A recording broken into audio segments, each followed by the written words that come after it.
Hello, students. Welcome to the class of Organization of Commerce and Management. Today, we start with the new chapter, Chapter 6 Directing. We have earlier learnt about directing. Let us introduce. Management functions include planning, organizing, staffing, directing, controlling. But implementations of decisions taken by managers is done by direction only. Decisions taken as per planning and organizing are implemented through proper direction. Directing includes supervision, giving orders and instructions, providing active leadership to the subordinates. The efficiency of employees in business children totally depends upon direction. If the direction person is efficient, जो बंदा हमको सिखा रहा है काम, जो हमें direct कर रहा है, वो efficient है, capable है, then an ordinary employee will give the best result. While the other way around, if the person who directing us do not have proper knowledge or is inefficient, then even a good employee will not give us expected results. Thus, efficient direction is an essential part of management. Let us learn the definition of directing. According to Coons O'Donnell, direction is the executive function of guiding and observing the subordinates. Direction is that function of management which orders and supervises the subordinates for the accomplishment of the predetermined objectives. So, in general terms, children, direction means to guide the workers, make them aware of the work, and after making them aware of the work, to check, to supervise whether they are working as per the work ordered to them, and to maintain their enthusiasm, to motivate them for the work. We learn, children, directing is one of the functions of the management. It is a process of giving instructions to the workers. It is a process of guiding the subordinates. It is a process of keeping an eye on their working, that whether they are doing the work as per directed to them or not. It is a process of motivating the personnel working in the organization, and it is a process of leading the subordinates. Now let us begin with the characteristics, that is features of directing. The first is goal-oriented activity. The purpose of direction, children, we learned, is to guide the workers, to motivate the employees, which will lead to the accomplishment of the business objectives. Thus, we can say it is a goal-oriented activity. Next, it is functions at every level of management. Direction is the function of management at all the levels, that is top, bottom and middle. Top level managers are directed departmental officers regarding their targets, policies, administrative managements. In the same manner, at bottom level, supervisors give orders and instructions to the foremen, jobbers. Thus, direction moves from top to bottom level of management. Just the quantum varies. Next, it is a continuous process. As long as business activities will continue, the function of direction, children, will continue. Direction is provided to the employees regarding functions, procedures, interpretations of policies. Thus, it is said to be a continuous process. Next, observation of functions.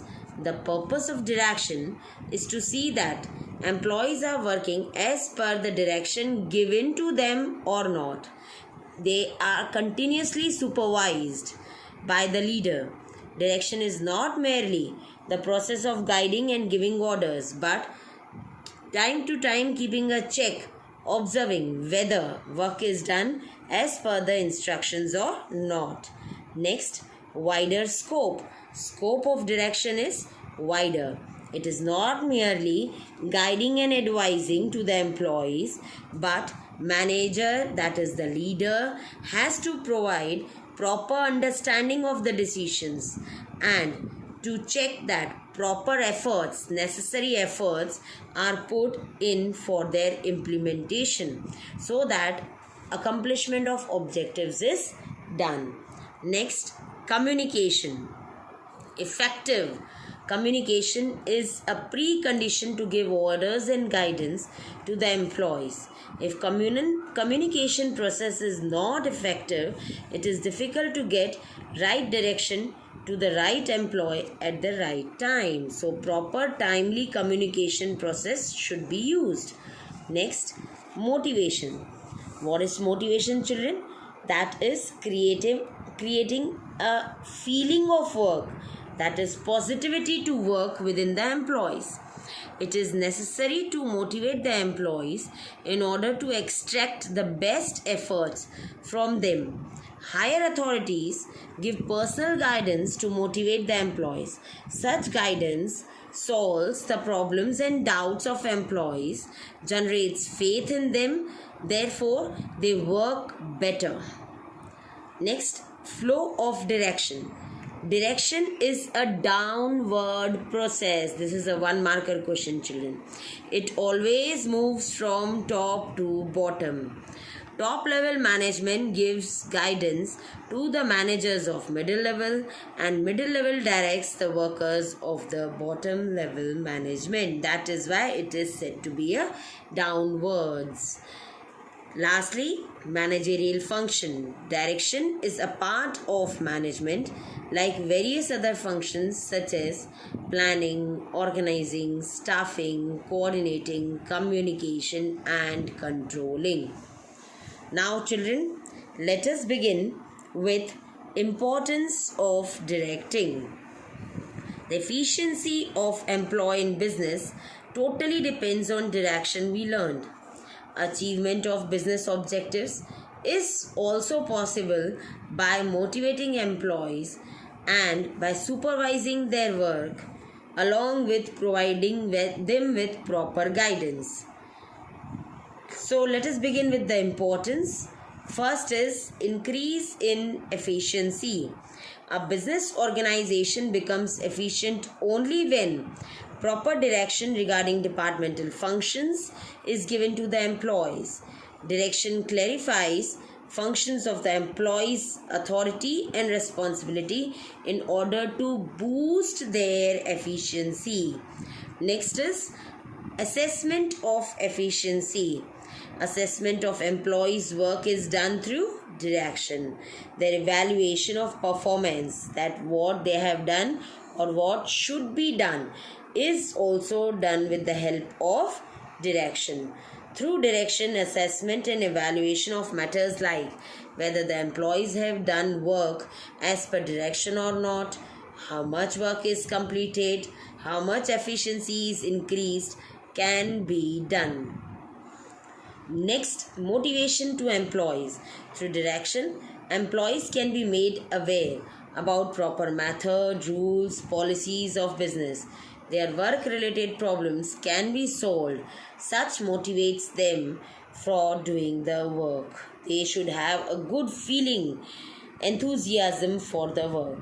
Effective planning. All the functions of the business cannot be planned by one person.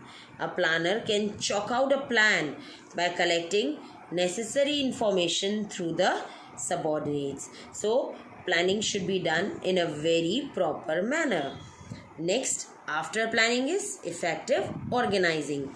Due to direction, every employee becomes aware about his authorities and responsibilities.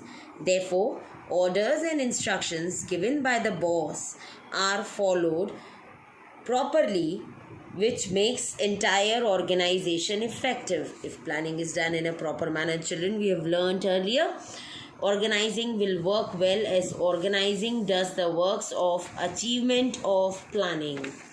Coming on to the next is coordination and cooperation. Coordination among employees can be maintained by direction. Employees' personal interest is integrated, merged with the main objectives of the business. The leader providing direction coordinates the functions of the employees. It is the duty of the leader to integrate, coordinate the personal interest of the employee with the interest of the business. Next, function of control. Direction reduces the chances of work-related mistakes and errors. Therefore, it becomes easy to get the work from employees as per decided targets. Thus, it makes controlling function easy. Children, what is controlling? To check. They check with the help of control. Whatever direction has been given, whether that has been followed properly or not. That is checking. Increase in enthusiasm. Due to direction, there is a change in attitude of employees towards the work. Their interest in work increases. They can bring solution if any problem is created. A capacity is being developed. As a result, there is continuity in work, which will increase the employee's morale to work. Find out deviation. Through direction, it can be supervised that whether functions done as per decided standards or not, as we learned, that is controlling, to check कि जो हमने सोचा था वैसा हम काम कर भी रहे हैं या नहीं. So, the undesirable functions can be regulated in the initial stage, in the beginning itself. अनचाही चीज़ें हम हटा सकें, अनचाहे expenses हम हटा सकें. By taking effective steps, deviations can be controlled. Thus, children, we learned in this video that direction is the important part, and along with that we learned meaning, characteristics, importance of directing. Revise all head points, meaning, definition in detail. We will meet in the next chapter with elements of directing. तो कैसे हैं आप लोग? एक कहानी है जो सबको सुनानी है, चलने वालों की तो रूह भी जलानी है.